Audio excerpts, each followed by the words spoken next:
pambetese mubasairi muchinjiko wake uri pamberi Kristu tenzi wedu uri pamberi pamberi mubasa ngati pamberi pambani makristu mubasairi chinjiko wa Jesu uri pamberi chita cha satani chichakurirwa pambani pamberi tine mabasa ngeri ororedu Jesu akuzwa ngati tebasa tinoripeza pambani makristu mubasairi chinjiko wa Jesu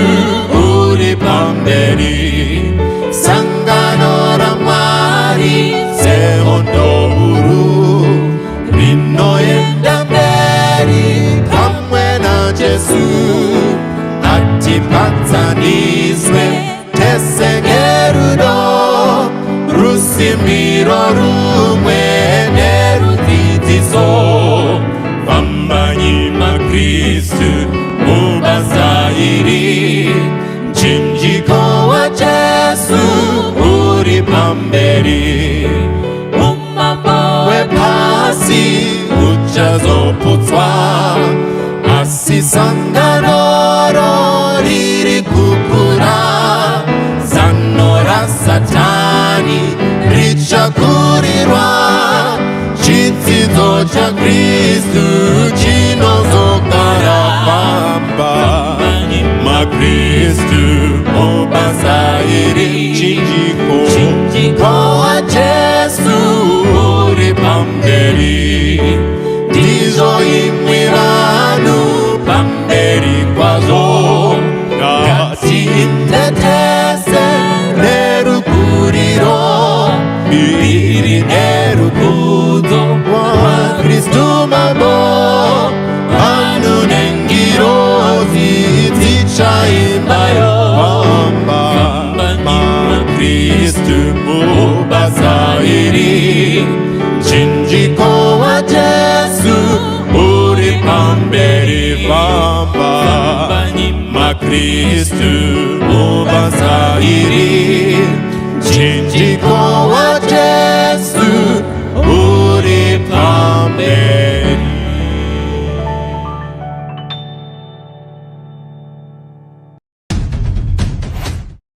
Toda kutenda Mwari watitendera kuti tisangane nyama nemweya zviri pamwe chete. Toda kumupa mbiri nerukudzo nekuti zvakafanira iye. Ndinovimba Ishe wakakuitirai nyasha akakuchengetai tikapinda mune rimwe gore. Saka Jehovha ngaarumbidzwe, ngatinamatei. Baba wedu namuponesi musiki wedenga nepasi tokutendai nenyasha rumbidzwai nekusingaperi. Patichitaura zveukuru hwenyu tibetserei tisataure nezvedu asi taure nezvenyu. Kuvanakomana nevanasikana venyu vese vageroko chandinovanamata ndechekuti vapei maguma netariro. Muzita renyu ndinonamata. Amen. Ndoda kutanga panapa ndaverenga mukati mebhuku raHabhakuku chapter 2 pavhesi ya15. Habhakuku chapter 2 pavhesi ya15 inoti, ane nhamo anopa wekwake zvinobata azvimwe, unovhenganisiramo uturu hwenyu, muchimudhakisavo kuti muone kushama kwavo. Ndodzokorera zvakare. Une nhamo unopa wekwake zvinobata azvimwe, unovhenganisiramo uturu hwenyu, muchimudhakisavo kuti muone kushama kwake. First part yevhesi 16 yobva yati, mazvigutisa nezvinonyadzisa panzvimbo yezvinokudzwa. Panapa Bhaibheri riri kuti, mukatarisa panapa riri kuti izvo, ane nhamo anopa wekwake zvinobata, kana kuti ane nhamo anopa wekwake zvinodhaka. Zvikanzi nekuti imimi munomuvhenganisira zvakasimba, zvekuti kana achinge abatwa nazvo anosvika pakubvisa hembe, uye kana achinge abvisa hembe imimi moseka muchishamisika nekushama kwake. Nyamba kushama uku kwaunzwa nezvamamupa.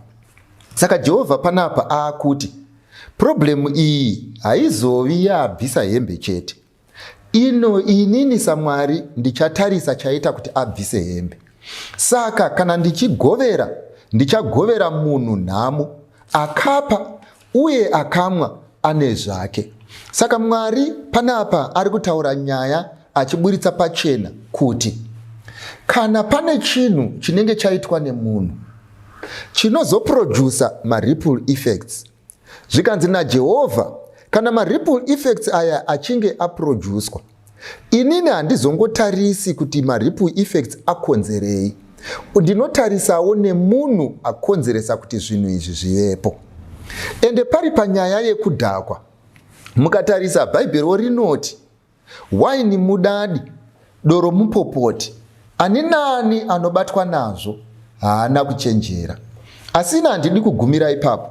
Mukazoenda mukati mebhuku razvakazarurwa chapter 14 romva rati rawa Bhabhiloni guta guru, nekuti rakaita kuti marudzi ose amwe waini yekutsamwa kweupombwe hwaro. Saka Mwari panapa paakanga achitaura newaini iri mumavhesi andataura iri kutorwa nenzira mbiri. Kune waini yatinoziva, yatinomwa semamwiro atinoita mvura. Kana tichinge taimwa yotituma kuita zvinhu zvinodiwa naiyo kwete zvinodiwa nesu.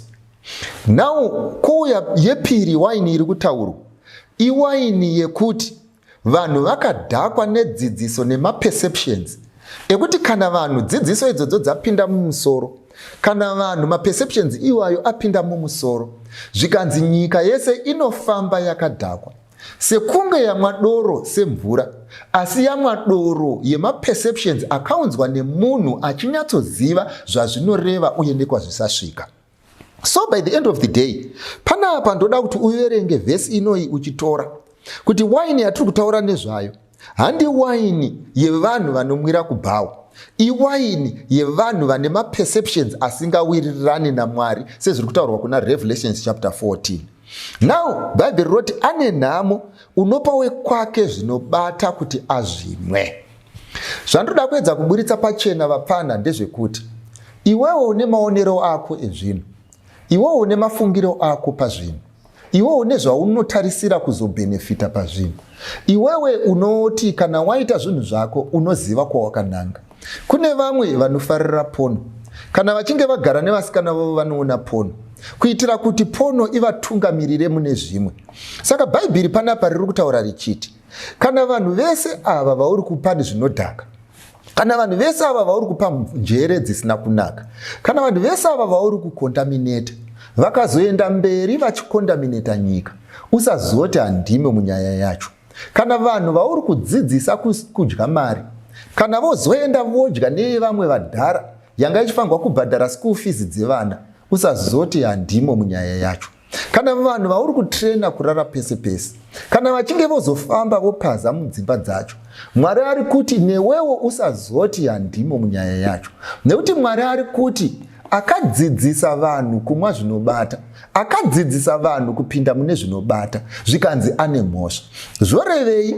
Zvoreva kuti anoita zvinonyangadza paFacebook, anoita zvinonyangadza paWhatsApp, kusvika vanhu vave varanda vepfungwa yaunoziva kuti haina kururama, kusvika vamwe vanhu vakupembedza pfungwa dzaunoziva kuti hadzina kunaka. Zvikanzi neBhaibheri imimi makafanana nevanhu vabikira munhu kachasu.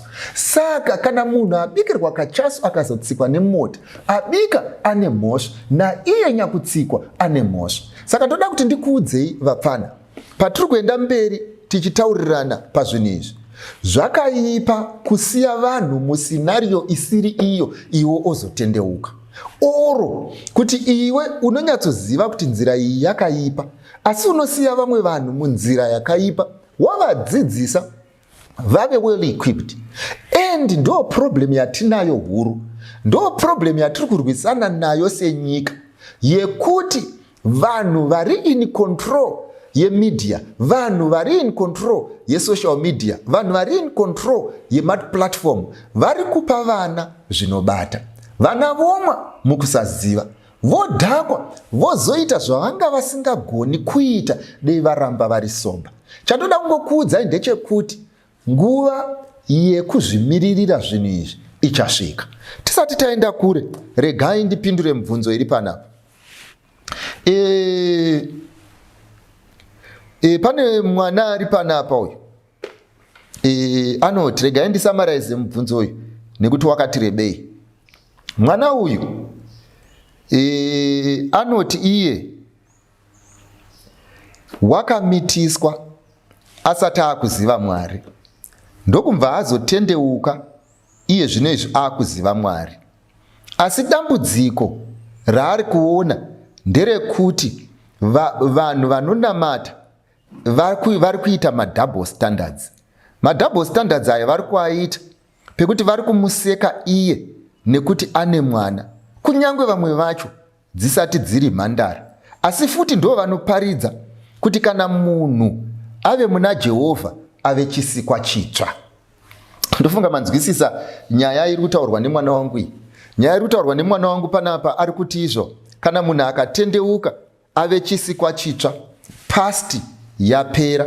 Asi dambudziko raakuita nderekuti iye akamitiswa akaita vana, asi vanhu vanonamata vanoda kumufungidza zvekure.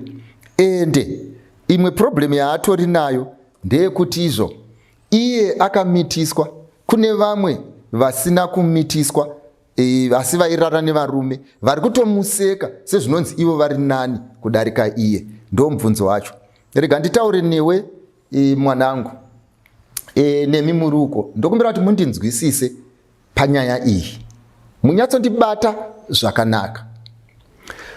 Ngatiti kune vanhu vari kubhawa, vomba vaenda vari vaviri vonorwa kubhawa. Umwe orowa obviswa mazino, umwe orowa mazino oramba aripo. Vanhu ava vese vari vaviri vanga vachirwa, asi havasisina kufanana kana vanhu vakatarisa, nekuti umwe akabviswa mazino. Saka mwanangu, chandoda kuti utange wabvuma panyaya iyi ndeyekuti zvinoitisa mimba mese makaita. Mutsauko ndewekungoti iwo wakarohwa ukabva mazino, vamwe vakarohwa vakasara vane mazino. Ndo munyama wawakaita wekuti mazino hausisina. Uyezve ndoda kuti uchiziva chinhu ichi ndechinoti manje kana munhu aimwa doro akatendeuka, iye akarohwa kubhawa akabva mazino, nyangwe zvichinzi chachisikwa chitsva zvinoti anodzoserwa mazino, anoramba asina mazino, asi pamberi paMwari achisikwa chitsva. Saka ndo scenario iri pauri, ndeyekuti iwewe uri chisikwa chitsva ende kuponeseka unoponeseka ende mikana unayo. Asi paunomira pane vamwe vasikana, usakanganwe kuti you are a single mother. Ende kuve single mother hazvireva kuti uri chinhu chinoshoreka, zvireva kuti ndo status yavapo. Saka kana vanhu vachikubvunza nyaya dzekuti sei mazino usina, hakuzi kuti vari kukushora, pamusana pekuti ivo vanogona kunge vasina, asi ava hana kubviswa nechibhakera, vakanobviswa kwadentist. Saka chavasungoshiona ndechekuti ivo wakaita munyama yekuti wakabve pamberi, ivo vakabva ari kumasure akati vandei. Saka havasi kukurimainda nekuwakanga uri, mazino angobva asisisipo. Saka hazvigone kuti uamere mazino aya nekuti watendeuka. Saka handisi kuti unofanirwa kuexplainira vanhu vese kwakaenda mazino, handisi kuti unofanirwa kuexplainira vanhu vese mabviro aakaita. Ndiri kuti iwe muridzi wekushaya mazino, chirega kuita hasha iwe nevane mazino pamusana pekuti iwe hausisina. Unofanirwa kunzwisisa nekuaccepta kuti mukati medhiriwo iri iwe wakaita munyama, asi Jehovha unongokuda sezvauri. Asi ukaita problem yekuda kuti ramangwana ridzimike pamusana pekuti iwewe watendeuka, hazvifambe zvichidaro. nekuti kudenga tichaenda nemavanga edu. Uye uzive pamusika wekuroorwa ucharovorwa. Pamusana pekuti kuve nemwana nekusave nemwana hazvireve kuti haucharovorwi, asi paunoroorwa urangarire chinhu ichi ndechekuti mamwe mavanga anoitika patiri anozodzika kudarika akaitika pane vanga. Ndobva ndadzokorora kune vamwe vana vangu variko, vekuti variko kumasure uko, kuti vana vangu vamwe vanhu vakadhemejeka, vana vangu vamwe vanhu vane mavanga, hakuzi kuti vakanga vakapusa, asi Jehovha akasiya mavanga iwayo achidzika. Saka pamunotamba zvinhu izvi, mutambe zvinhu muchiziva. Zvimwe zvacho zvichakupa zita rinogara nekusingaperi, zvimwe zvacho zvichakupa status inogara nekusingaperi, zvimwe zvacho zvichakubvisa pamusika uchiri kuda pamusika, zvimwe zvacho zvichada a lot of explanation kumberi. Saka musazoda kuti nyika ikunzwisisei pamaifanirwa kunzwisisa makaramba kunzwisisa. Saka kana iri nguva yako yekunzwisisa, nzwisisa, kuitira kuti usazotinetsa nekuti tikunzwisise muscenario isiri iyo. Saka it's all up to you.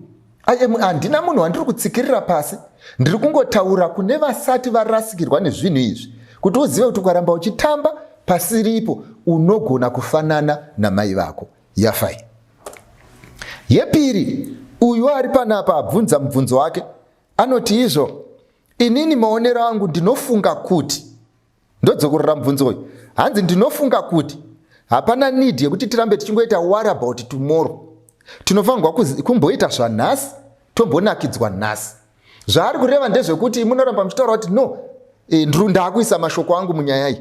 Ari kuti munotaura kuti no, kana uchipfimbwa imbosiya kutamba gemu risina kuita chekuita newe. Uye kana uchipfimbwa, pfimba wakatarisa ramangwana, usatarise zvanhasi. Iye akuti tikada kutarisa ramangwana munotibvisa pavanhu vanonakidza, mukada kutarisa ramangwana muri kutibvisa pagemu rinonakidza. Saka iye ari kuti inini ndinofunga kuti ngatisiyanei nezvamangwana timboita zvanhasi. Mwana wangu, ndafarira point yawataura yekutanga yekuti wati inini ndinofunga kuti. Inini ndakuti kana ari iwo mafungiro ako aya, kufunga unogona kunge uchifunga asi unofunga sebenzi. Yafai.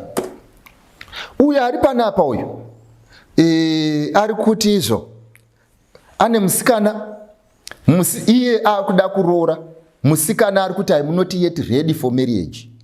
Saka oita sei? Imavana imimi ina handinyatsonzwisisa kuti ndoramba ndingodzokorera here chinhu 1. Ndoda kuti munyatsondibata zvakanaka ende muve sober panyaya iyi. Musi unopinda munhu musvitsa tsvene inofanirwa kuita a memorable day. Musi unopinda munhu mumuchato make anofanirwa kupinda akafara without regrets. Musi unopinda munhu musvitsa tsvene haafanirwi kupinda semunhu watongerwa rufu ari kupinda mujeri. Musvitsa tsvene munhu haafanirwi kuudzwa kuti uchanakidzwa, anofanirwa kupinda achinyatsoziva kuti ndichanakidza. Saka mukudanana, if you failed to prove by your way of life that zvakakodzera kuti musikana auye azogara naye, don't try and do that which you failed to do by way of life oda kuti iwewe uzviite by way of explanation.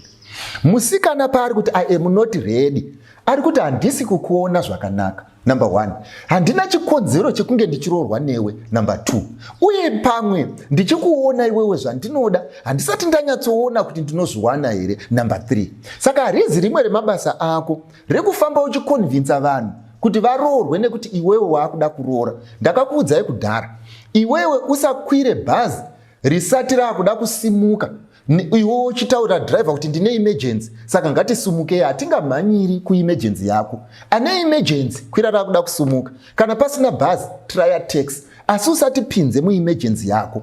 Saka vanhu vese vaunodanana navo havafanirwi kuti kana iwewe wane emergency yekuti hauchakwanisi kurara wega, iwe vese vakufanirwa kutopinda muemergency yako. Ko kana emergency yako yazopera vanozodii? Saka panedze kuroorana apa, ane emergency dhila nevane emergency. Aakuda kuinda itani dhila neaakuda kusumuka. Aakuda kuroora enyenga vaakuda kuroorwa. Aakuda zvekupinda mumba nyenga vakuda kupindwa mumba. Asati akuda kupinda mumba, anodhila nevasikuda kupinda mumba. Munhu akati handisikuda kupinda mumba, zvinoreva kuti waraura isati yaredi kubikwa. Hazvireve kuti kana iwe ukasvikirwa nevaenzi, danga rako rizere mabroila, asi asiri 1 week old, oti iwe wakufangwa kufa pamusana pekuti mumba mako mapinda muenzi. Mabroila anomirira 6 months. Ndo zviri kungotaurwa nemusikana wako. Ari kumirirawo 6 weeks dzake kuti dzikwane. Iwewe kana waona zvichinetsa, you can move on. Kumwanasikana wangu uyu ndoda kukuisira pachena. Never be convinced by the word of mouth to enter into a marriage. If you think and feel kuti zvinhu izvi, you are not yet ready for it, for whatever reasons, your reasons may be wrong, but your conviction is right. Mira pazvinhu zvako. Usamanikidzirwe kupinda muchinhu chausiri kunzwisisa. You may be right. Ine ndoda kumbokubvunza iwo naiva pana. It looks like panapa manga muchidanana. Zvakangofanira kuti tingati manga muri parwendo mese. Kwero rwendo iyi runozongoti muri pakati parwo zvomwedzi tasvika. Tatosvika. Manga musina kutaurirana here kwamuri kuenda. Manga musina kutaurirana here destination. Manga muchingofamba here semapenzi. Muchingodzika neroad muchingoenda. And now wakuda kuti munhu tasvika pasina chiri kuratidza kuti izvo asvika. Hazvigone. Be methodical when you are doing these things. Think when you are in these things. See the future before it comes.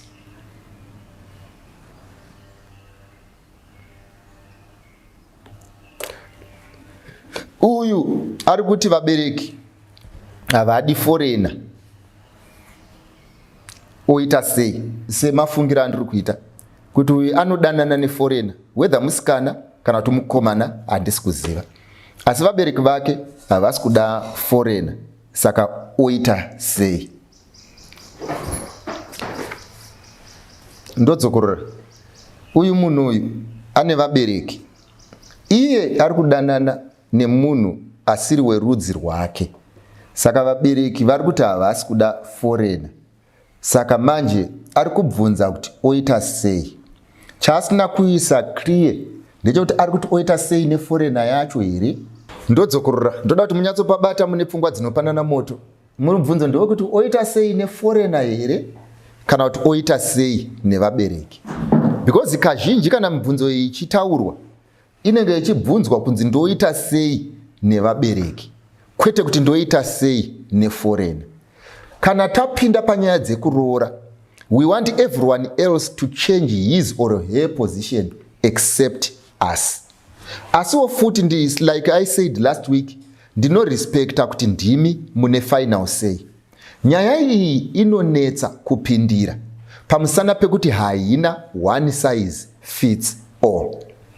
Inini mukuziva kwandinoita kana tiri pachitendero, Bhaibheri haripesanise munhu nendudzi kuti uyu neuyu havakwanisi kuroorana.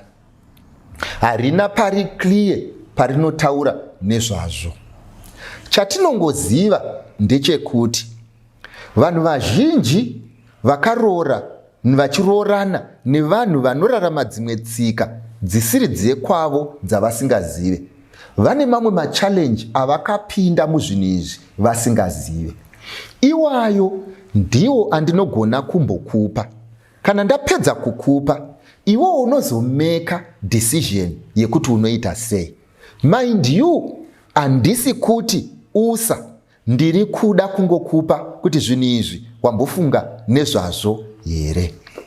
Number 1, dambudziko guru randakaona, especially matimambozviona here, kuti vanhu vazhinji vanoenda, tomboti vaenda kunorarama kuSouth Africa uko. Ukasvika kuSouth Africa vazhinji vavo vanenge vachirarama upenyu hwakanaka. Vanenge vachitofamba nemota. Vanenge vatori nedzimba. Vanenge vakatoroorako. Ende vanenge vatori nemhuri.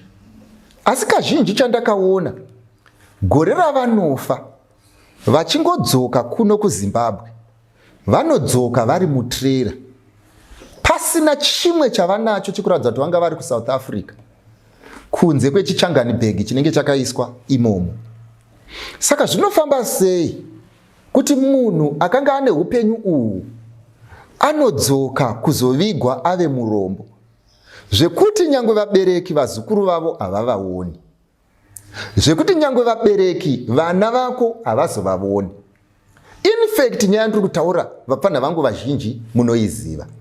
Saka zvinozoitika vabereki vanoti vapedza kuona masinario iwayo, kana vakanzwa kuti mwana wavo azofunga kunoroora, vanongofunga zvakaitirwa vamwe vavanoziva.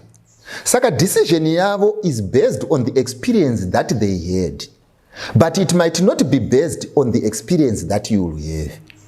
Ende dambudziko guru riri kuitika kunemi vapfana. Muri kuti kana mabuda kubva muno vamwe venyu maenda kunze, muri kunorovora tsvina dzeikoko sekunge kunonzi hakuna vanhu kwavo, nekuti vanhu kwavo veikoko havasi kukunakidzaiwo sevanhu kwavo vekuno. Saka kana manotsvairira marara mumba, muri kuzopedzisira mave nemagumo ekuti maroora vanhu vanga vachikudai nekuda kwezvamunazvo, asi vakamirira kuti mungofa. Vamwe vacho munofa upenyu hupfupi, vamwe vacho munozoita zvekuurayiwa, uye vamwe vacho munoti kana muchinge mafa hwamwari asi munovigwa semapopa. Zvachidaro, saka vabereki vakublema all foreigners nekuda kweumwe munhu akaita ubenzi hwekunotsvairira marara mumba. Saka ndegai nditorewo mukana uno wekuti kana muchinge mazobuda muguta reHarare, manzi maakuenda kuguta reJoburg, kana mazobuda muguta reHarare mati maakuenda kunosenzera kuLondon, kana mazobuda kunzvimbo yeZimbabwe manzi maakuenda kuDubai. Chandoda kukuudzai vapfana ndechekuti London haikungirwi hata, ndechekuti Joburg haikungirwi hata, ndechekuti Dubai haikungirwi hata. Musawanze speed pazvinhu izvi, pamusana pekuti vazhinji venyu madecisions amuri kuita haasiriwo. Maakutovharira vamwe vanenge vaita madecisions akanaka kuve izvi. Vamwe venyu kana maenda kuuniversity, vanhu vamunongonozivana navo ndevamunomwa navo, vanhu vamunongonozimwana navo ndevamunosvuta navo, ende ndo vanhu vari kuzikanwa muchinzi taakuda kuroora. Kana muchinge maroora zvoramba kushanda, pamusana pekuti kudiko, pamusana pekuti community yacho yamairarama mamuri yakadetermina ramangwana renyu, yapedza kudaro ndokubva yachidestroya mikana yevamwe vakanga vaita magood decisions, but vabereki havachaonesa ari good. Why? Nekuda kwekuvakatangira. Saka vapfana mese muruko wherever you are, ndoda kukuudzai chinhu ichi. Kana muchinge mafamba, endai munofunga. Imi hamusi kuona here venyika yamugere havasi kufamba nespeed yenyu, venyika yamugere havasi kumwa kamumwire kwamunoita, venyika yamugere havapaparike sezvamunoita, venyika yamugere kune vari soba ndimi zvidhakwa zvemo, venyika yaribwere kune vamwe vanokama musoro imi ndimi mega musingachakami, venyika yamugere kune vamwe vacho vanotorora vachiverenga ima huchaverengi, venyika yamugere vamwe vacho vanotoziva kuti I cannot stay nemunhu handisina kuroorana navo kunze kwako. Problem iripo ndeyekuti imimi munoti kana muchinge maenda kune dzimwe nzvimbo munobatira zvinhu zveikoko padenga, mazvibatira ikoko padenga, moda kufunga kuti madiscover something new, and you want everyone else to settle in your stupidity, and because of your stupidity maakuvharira vamwe vanhu vakazviwanira vazulu avo akanaka mikana, nekuti vabereki havachaoni mune zvakanaka. Chimwe mwanangu chinotyisa vabereki ndechekuti vanorarama, vamwe vacho vakararama vakasafa racism isingaiti. Saka chinogona kuitika ndechekuti iwewe unonosangana nemurungu wako, hapana chakaipa nekuroora nemurungu, asi vanhu vazhinji vanoroora nevarungu. Chavasingadzoke, handisi kuti vese, ndati vazhinji, chavasingadzoke vachizokutaurirai ndechekuti they are in love with this gentleman, but they are failing to fit in this community. Nyango ukaenda papati unofanirwa kutsanangura seuripo, nyango ukaenda papati unofanirwa kutsanangurira kuti izvo why is a black person here. Nyango amwene vachikuintroduce vari kunetseka nekuintroduce munhu mutema pamusana pekuti ivo havadi munhu mutema. Nyango ukabereka vana, they fail to fit. Yes, anenge ari British citizen, asi achibvunzwa nemaBritish kuti unobva kupi, pamusana pekuti zvinhu izvi zvakakanyika. Nyika sezvairi haiaccepte dzimwe ndudzi, inovaramba. Saka unoramba uchirarama upenyu hwekuexplaina your status. Unoramba uchida kuti urarame urungu haugoni. Kuti urarame ubhoyi hausi kudiwa. Kuti uite sewe kwachivi, hausiriwe kwachivi. Kuti uite semuBritish, maBritish ati haude. Kuti udai zvako zvoramba. Kuti vana vako vaende kuchikoro, vanobvunzwa kunzi munobva kupi. Kuti vati tiri maBritish, vonzi you are not British. Saka vabereki vapedza kuona izvi, vari kuita imwe assessment kuti vana vedu vakawira mugomba iri, vanogona kuzopedzisira vafanana neavo. But hazvirevo kuti vanhu vese vakafanana. But this is the reason why vachitya. Saka mwanangu, chandokukumbira, chienda pamubereki wako, umuratidze kuti zvimwe zvezvinhu izvi hazvisi kuzoitika murelationship yako yafai. Uyu ari panapa uyu, akura uyu, amusikana kana kuti mukomana, handizive kuti chii, abva zero. Akuda kutowana kana kuti akuda kuwanikwa. Ari kuti but mai vake manje, because mai vake isingle mother, vari kudawo kuroorwa. Muri kunzwa nyaya iri panapa. Mai vari kuda kuroorwa, mwana akudawo kuroorwa kana kuroora. Saka zviri kuti mai vane boyfriend, mwana ane boyfriend. Saka uyu mwana manje ari kuti zviri kumunyadzisa kuti mai nezera ravo vari kukwikwidzana nesu. Hanzi mai vangu vakutoita seteenager, kutoti havachatobvi paWhatsApp, vatove seteenager. Saka solution yaari kuda panapa ndekuti angaite sei kuti abatsire mai vasiyane nekuti vakuda kuroorwa. Nekuti iye ari kuti ndofunga ari kuti vaexpire. Saka pamusika apa hapachadi munhu akaexpire. Inyaya iri common, ndorangarira ndaitomboitaura nemamwe madzimai mazuva apfuura. Regai ndiidzokorore vanangu. Vanangu, ndokumbira kuti munyatsondibatisisa pandiri kuda kuedza kutaura. Chinhu chekutanga chandoda kukuudza, you have never been a single mother. Ndodzokorora. Unogona kunge wakarambwa nemukomana, unogona kunge wakarambwa nevashanu, but experience yamai vako hauizive. Saka usade kupa prescription yechirwere chausina kumborwara. Number 2, you might have experienced loneliness, but loneliness yamai vako hauizive. Your mother is living the life in practice, and you are living the life in theory. And unfortunately, you want to prescribe for her medication ye disease yausingazivi. So ndo dambudziko guru ratinoita rekufunga kuti we know what is best for everyone else, we know what is good for everyone else, without even considering how they feel, and without even considering what they are thinking about. That is wrong. Number 2, ndezvekuti iwewe uri selfish. You are only thinking of what this will do to you. Even though ukada kunyatsoanalyze, handisi kuona what it will do to you, handisi kuona pauri kupinda apa. Ishu iri panapa ndeyekuti izvo uri kunyara kuti mai vako vari kuita zvavanoda, and you want to stop here because you have a boyfriend or a girlfriend, and you want to decide for her because of this, and you are only looking at yourself and not at your mother. This is selfishness. But ndoda kuti mumbozviziva, munozviziva here kuti kuna dzimwe chirikadzi dziri uko dzakura. Munozviziva here kuti dzimwe chirikadzi dziripo dzakatosiiwa nevarume iwo chiri pazamu. Unozviziva here kuti dzimwe chirikadzi nekuti dzakararama mune vamwe vanhu vakanga vapinda musecond marriage, ndokubva vana vaabhuzwa.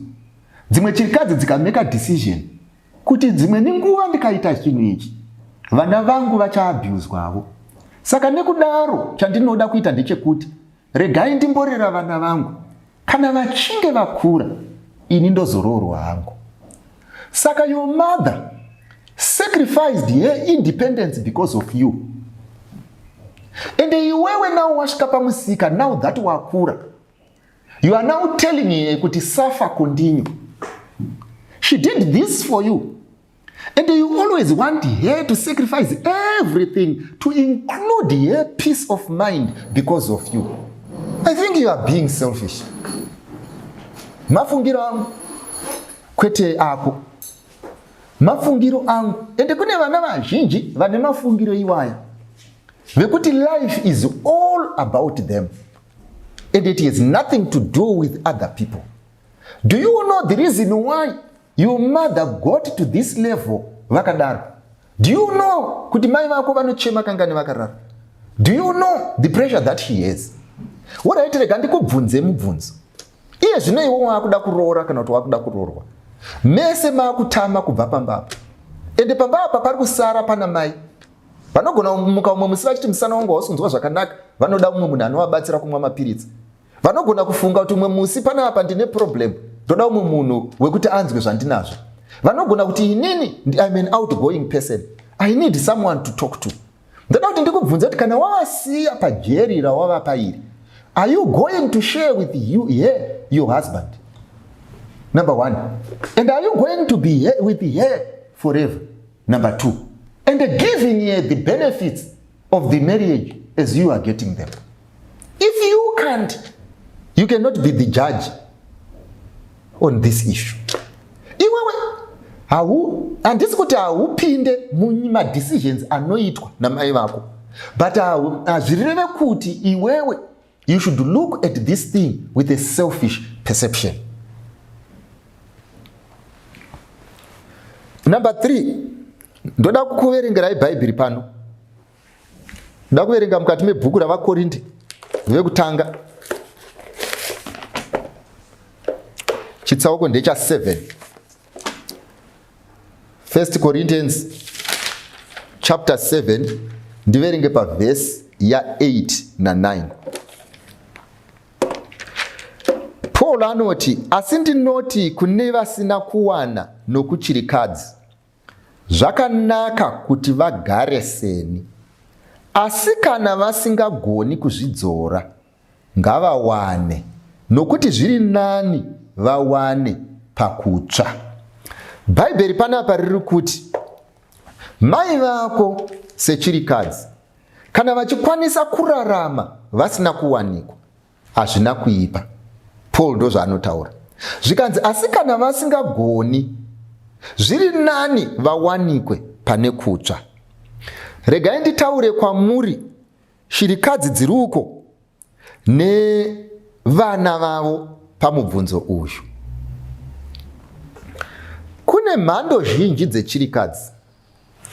Kune vakafirwa, vatokura, vakutopinda muretirement, vakameka decision yekuti handichadi kuroora kana kuroorwa. Koita vakafirwa, vachiri vadiki, zvekuti pfungwa yekuroorwa vanayo. Koita vakarambwa, vachiri vadiki, zvekuti pfungwa yekuroorwa vanayo. Ngatiregei kunyeperana pachinhu ichi. Ndoziva kuti kana makagara mutumagrupu twenyu, imi chirikadzi dzakachembera, munenge maakudza chirikadzi diki kuti don't worry about anything, murume wako ndiJesu, unoroorwa naJesu. Jesu anoti ndini baba vechirikadzi, uye Jesu anoti ndini vana baba venherera.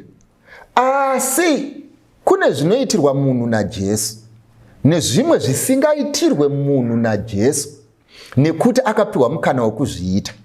Sekuti kana munhu akuda mwana, Jesu haauyi kuzoitisa munhu mwana. Saka munofanirwa kubudirana pachena, imi chirikadzi diki nechirikadzi huru, imi chirikadzi dzabve zera nechirikadzi dzabve zera, imi chirikadzi dzisingachada kuroorwa nechirikadzi dzinoda kuroorwa. Hapana chakaipa kuroorwa, hapana chakaipa kutsvaga murume, hapana chakaipa kuda partner, hapana chakaipa kutangisa. Issue iri pano ndeyekuti when you make a decision that suits you. Ende imimiwo vana, kana mai vaita decision, muvatendere kuita decision inovasuta. Imimiwo vana amwene, Musati muroora haafanirwe kuroora, because kana achinge aroorwa vachadya zvinhu zvakasiyiwa nemwana wangu. Hatitsenze tichidaro, hatitongere vanhu rufu pamusana pemaperceptions atinawo. Mwari ari kuvapa kodzero yekuroorwa nekuroora. Imimi musavatorere kodzero dzavo. Kana iri nyaya yezvinhu zvinoonekwa kuti mutemo wenyika unoti kudii nenyaya yezvinhu izvozvo. Uyezve muroora wenyu ari kuda kuroorwa anogona kunge asitorina plani yekugara pamba ipapo, asiwo futi hazvireva kuti paapenyu vamwene nekuti arovorwa. Anoramba ane kodzero dzake dzaanopiwa nemutemo. Kana akafunga kuisa muroja ndiye, kana imimi chamusingade kuona ari umwe murume ari kupindamo. Hongu pane zvimwe zvinhu zvamunoda kusafeguarda for children, but safeguardai musingatorere vanhu kodzero dzavo. Kunemi vasina varume vari kuda varume, usapode kufadza amwene nekufadza hanzvadzi dzako nekufadza mai nekufadza vanhu nezvinhu zvausingagone. Uchapedzera woita zvinhu zvekubirira, uchapedzera wonetsa muraini rese, uchapedzera waane mbiri yemhombwe yaigona kuroorwa. Ishu iri panapa ndeyekuti zvausingagone haugone. Taurira vanhu kuti zvinhu izvi handizvigone, uite zvinhu zvaunogona. Haikona kuzoti ndaida kuroorwa vana vakaramba, vakati munhu ari kuda kungoya kuzodya zvinhu zvenyu. Haizi nyaya yevana yekuroorwa, iyi inyaya yako. Kana vana vane mamwe mafungiro panyaya yekuroorwa nekuroora kwamai, vanofanirwa kufunga vozvichengeta mupfungwa dzavo, asi ngavasakonese munhu kuita kodzero dzaanoziva. Hachizi chivi. Let's learn to separate sin nezvisiri zvivi. Ngatisararamei zvatisingagone. Ngatisazvitongerai rufu kana tisingafanirwa kuzvitongera rufu. We need to be honest with self. Unofanirwa unozvitarisa pamira ozvitaurira kuti can I or can't I? Ndinozvigona here? Handizvigone. Upenyu hwangu ndiri ndega ndougona here? Handiugone. Kana usingahugone usaite zvekubirira. You can officially marry. Vapfana mazvinzwa, regai chembere iroorwe kana yaona anoda kuisa mukicheni. Ende mutoitira kamuchato kayo kane staera kana ichikada. Kana pachitoda kupfeka gauni isina rimwe zino, ngavapfeke gauni pamusana kana zviri izvo zvinoita kuti vafare. Ngatirespekte vabereki vakasacrifice a lot kuti tifare, tivatendere vafe nerugare, vasina zvigumbu, vasina BP yekuti takaita kuti vamanage zvinhu zvavasingagone kumaneja. Mwari akuitire zvakanaka. Ngatinamate. Ishe wangu namuponesi maita yenyu matitendere kuti tisangane nyama nemweya zviri pamwe chete, piwai mbiri nerukudzo nekuti zvakafanira imi. Pane zvatinotaura, tibetserei kuti mweya wenyu uzvitsanangure. Muzita raJesu ndanamata. Amen. Matambudziko enyika ino anotikomba kuti tisakunde. Matambudziko enyika ino anotikomba kuti tisakunde. Asi tichatokwira makomo emiyadzo Baba kuti tisvikeko kudenga. Asi tichatokwira makomo emiyadzo Baba tichagara namambo weyo nyika. Heyo nyika, heyo nyika, tichazorora, tichazonofareyo. Heyo nyika, heyo nyika, tichagara namambo weyo nyika. Tari rai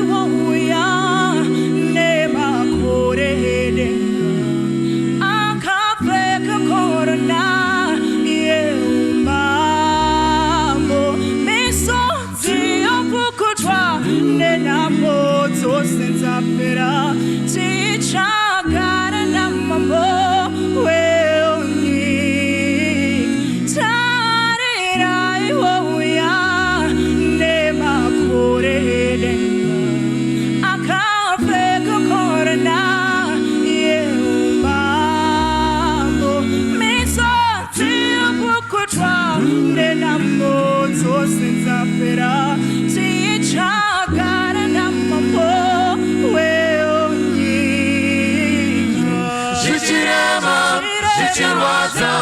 muchavandeni baba zvichirema zvichinwadza muchavanesu baba tichagara namambo weyonyika zvichirema zvichinwadza muchavandeni baba zvichirema zvichinwadza muchavanesu baba tichagara namambo weyonyika heyonyika tichazorora tichazonofareyo heyonyika tichagara namambo weyonyika